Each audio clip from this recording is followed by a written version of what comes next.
Halo Bray, kembali lagi di Gaptek.id dan di video kali ini agak sedikit berbeda karena gua nggak pingin nge-review barang, tapi gua pingin ngebahas sebuah company atau perusahaan. Sebenarnya nggak sebuah sih, tapi akan ada 10 urutan dari top semikonduktor yang ada di dunia ini dan gua akan bikin top 10-nya berdasarkan market cap-nya. Sebetulnya untuk perusahaan semikonduktor ini nggak cuma ada 10 aja ya, tapi sebenarnya ada banyak banget.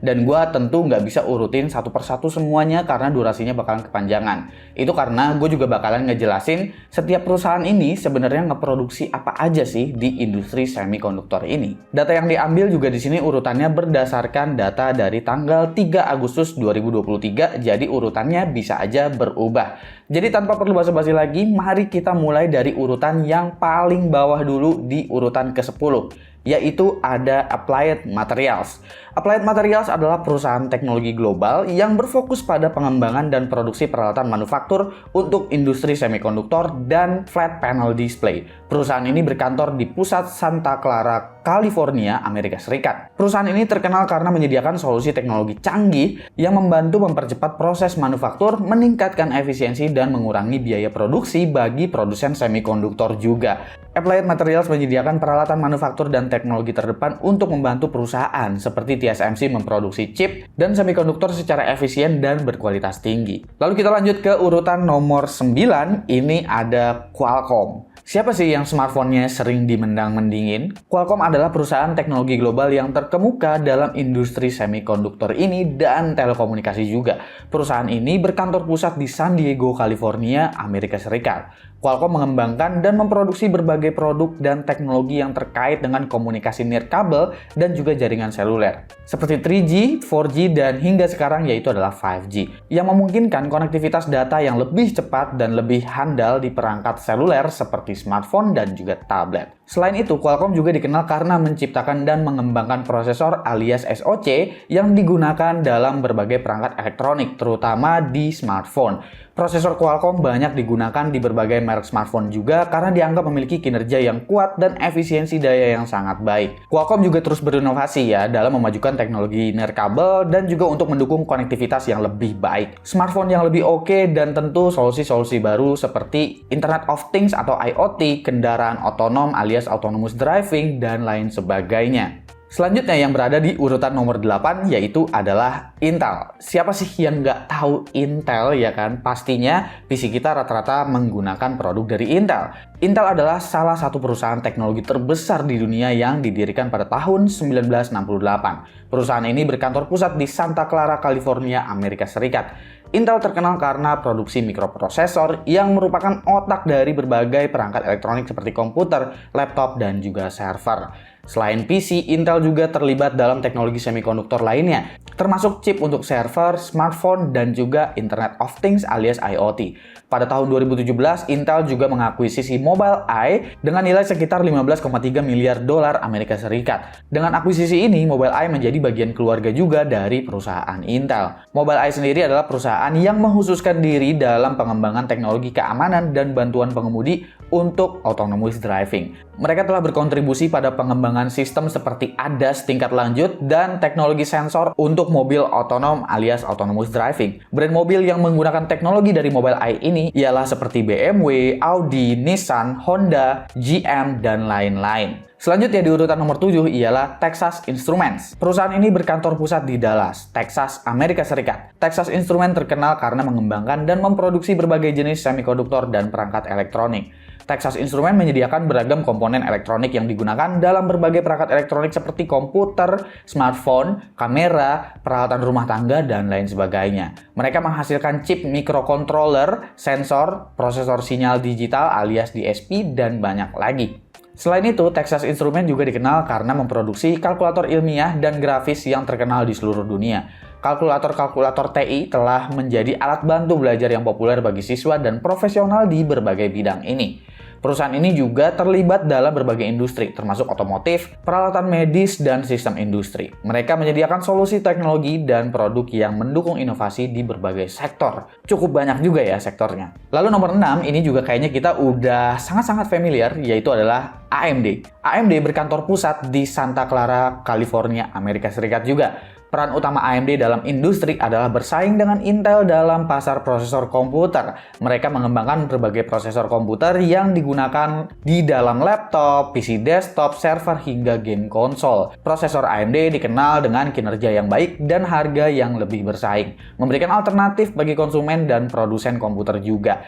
Meskipun saat ini di Ryzen 7000 series udah nggak berlaku lagi sih sepertinya ya, karena udah sangat head to head dengan Intel. Selain prosesor, AMD juga terkenal dengan kartu grafis mereka. Kartu grafis AMD digunakan dalam PC gaming dan workstation yang memerlukan kinerja grafis tinggi. Mereka bersaing dengan Nvidia dalam pasar kartu grafis ini. Pada tahun 2006, AMD mengakuisisi ATI Teknologi. Setelah akuisisi tersebut, AMD semakin fokus pada pengembangan dan penguasaan teknologi kartu grafis yang membuat mereka menjadi salah satu pemain utama di pasar kartu grafis PC dan juga laptop. Lalu nomor kelima, ini adalah ASML. ASML ya, bukan ASMR. ASML adalah salah satu produsen utama dari peralatan litografi canggih yang digunakan dalam pembuatan chip dan semikonduktor. Peran utama ASML dalam industri semikonduktor adalah menyediakan sistem litografi yang digunakan untuk mencetak pola-pola mikroskopis pada wafer silikon. Jadi kalau misalkan ada pabrik lagi bikin wafer silikon untuk chip-chip nanti, alatnya dari dia semua. Wafer silikon itu bahan dasar dari chip semikonduktor ya. Dengan menggunakan cahaya ultraviolet yang canggih, sistem litografi ASML membantu menggambarkan pola-pola yang sangat kecil dan kompleks pada wafer silikon. Jadi ini penting ya untuk memproduksi chip yang lebih canggih dan kecil. ASML bermitra dengan sejumlah besar produsen chip termasuk perusahaan semikonduktor terkemuka seperti Intel, Samsung, TSMC untuk menyediakan peralatan litografi yang memungkinkan produksi chip terbaru dan tercanggih di dunia. Nomor 4, ini juga kalian udah pada tahu, yaitu Samsung. Salah satu sektor utama bisnis Samsung adalah industri semikonduktor, bukan cuma jualan AC dan mesin cuci ya. Samsung dalam industri ini sebagai produsen dan penyedia chip memori dan prosesor juga. Mereka menghasilkan berbagai jenis memori seperti DRAM. Habis itu ada non-flash memori juga yang digunakan di komputer, smartphone, tablet, dan banyak perangkat lainnya. Selain memori, Samsung juga mengembangkan dan memproduksi prosesor yang digunakan dalam smartphone dan perangkat elektronik lainnya. Prosesor Samsung juga digunakan dalam beberapa produk elektronik konsumen mereka sendiri, seperti smartphone pada seri Galaxy-nya. Kita sampai ke top 3 nih, dan urutan ketiganya itu ada dari Broadcom. Broadcom adalah perusahaan teknologi global yang berfokus pada desain dan produksi berbagai solusi semikonduktor dan perangkat keras untuk berbagai industri. Mereka menyediakan berbagai solusi seperti chip prosesor jaringan, controller Ethernet, chip Wi-Fi, dan banyak lagi. Semuanya tuh kayaknya bagian networking ya Broadcom ini. Beberapa laptop atau motherboard biasanya pakai controller dari Broadcom juga untuk Wi-Fi ataupun LAN-nya. Broadcom juga terlibat dalam industri semikonduktor lainnya juga sih, termasuk chip untuk perangkat penyimpanan data ya, jadi untuk storage juga ada, dan perangkat keras yang digunakan dalam peralatan rumah tangga, kendaraan, dan juga tentunya komputer seperti yang gue sebutin tadi. Keren juga ya Broadcom jualannya begitu-begituan, kayak perintilan-perintilan kecil, tapi ternyata market cap-nya ada di top 3. Bagaimana dengan top 2-nya? Top 2-nya ini ialah ya pabriknya, yaitu TSMC. TSMC emang bisa dibilang raja manufaktur chip saat ini ya. TSMC adalah perusahaan manufaktur semikonduktor terbesar di dunia. Mereka adalah perusahaan yang disebut sebagai foundry atau pabrik manufaktur semikonduktor yang menyediakan layanan produksi untuk perusahaan desain semikonduktor. Yang fabless tapi ya, jadi yang nggak punya pabrik sendiri. Dan perusahaan lain yang membutuhkan produksi chip dengan teknologi terkini. TSMC menyediakan berbagai proses manufaktur yang canggih, termasuk proses teknologi chip terkecil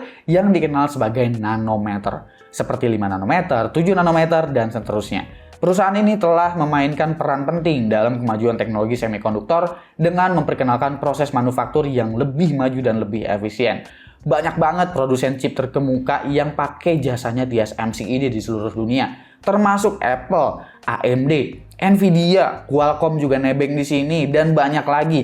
Semuanya bekerja sama dengan TSMC untuk memproduksi chip mereka. Wajar banget ya kalau perusahaan yang satu ini market cap-nya terus berada di posisi atas. Dan kira-kira siapa yang berada di posisi pertama? Yang berada di posisi pertama ini, ya, Nvidia. Koko-koko berjaket kulit nampaknya emang lagi happy banget nih saat ini karena market cap-nya Nvidia berada di posisi puncak. The more you buy, the more you save. That's right, work with me here. The more you buy, the more you save. Nvidia adalah perusahaan teknologi terkemuka dalam industri grafis dan komputasi. Nvidia dalam industri adalah mengembangkan dan memproduksi kartu grafis alias GPU yang digunakan dalam komputer untuk meningkatkan kinerja grafis, memainkan peran kunci dalam memungkinkan tampilan grafis yang lebih realis dan lancar pada PC gaming, aplikasi desain, dan juga content creation. Selain kartu grafis, Nvidia juga berfokus pada pengembangan teknologi komputasi paralel yang canggih. Mereka menciptakan GPU khusus yang dikenal sebagai Tensor Core yang digunakan dalam kecerdasan buatan alias AI dan teknologi deep learning. Teknologi terbaru ini yang membuat Nvidia berada di puncak karena hampir seluruh industri mulai melihat potensi besar dari AI dengan ekosistem yang dibuat oleh Nvidia. Teknologi Nvidia juga punya andil besar pada sektor otomotif, terutama untuk electric vehicle dan autonomous driving. Ini juga digunakan pada mobil Tesla, Audi, BMW, Volkswagen, Volvo, Ford, dan Mercedes-Benz. Kabarnya, grup Chery Automobile ke depan juga akan menggunakan teknologi Nvidia ini untuk memproduksi self-driving car. Ya, meski saat ini kita lagi sebel-sebelnya dengan Nvidia karena RTX 4060 dan 4060 Ti yang flop dari segi config dan harganya, tapi emang kelihatannya fokus dari perusahaan-perusahaan semikonduktor ini bukan hanya pada produk konsumen seperti kita aja. Inovasi yang nyata di industri yang akhirnya ngebikin perusahaan ini punya nilai yang sangat tinggi. Bayangin aja, market cap perusahaan ini tuh nyentuh hampir 1,1 triliun dolar Amerika. Sementara TSMC yang ada di posisi kedua aja cuma 490-an miliar dolar Amerika. Tapi bukan berarti Nvidia sekarang lagi untung-untungnya ya. Kalau kita ukur dari segi revenue, sebetulnya revenue dari Nvidia itu masih kalah sama Samsung, sama Intel, sama Qualcomm, itu masih kalah. Jadi yang nilainya besar di sini adalah market cap-nya, bukan dari revenue-nya. Jadi sepertinya Nvidia tuh memang lagi fokus untuk berinvestasi jangka panjang di perusahaan mereka sendiri dan belum niat cari untung yang segede-gedenya. Meskipun kayaknya cari untung itu udah mau coba digali dengan menjual produk konsumer lewat RTX 40 series yang harganya bisa dikategorikan tinggi. Tapi ternyata memang RTX 40 series terutama di kelas mid-end ke bawahnya itu ya, dari 4060 Ti ke bawah sepertinya kurang laku di pasaran dan ya tentu revenue-nya nggak segede itu Nvidia. Apalagi bicaranya ini jualannya cuma kartu grafis yang memang diperes harganya. Dan itulah 10 perusahaan semikonduktor dengan market cap tertinggi untuk saat ini paling nggak. Kira-kira ada yang kalian tahu atau ada yang kalian belum tahu? Komen di bawah dan kasih pendapat kalian masing-masing. Gua Subki dan seperti biasa sampai jumpa di lain kesempatan.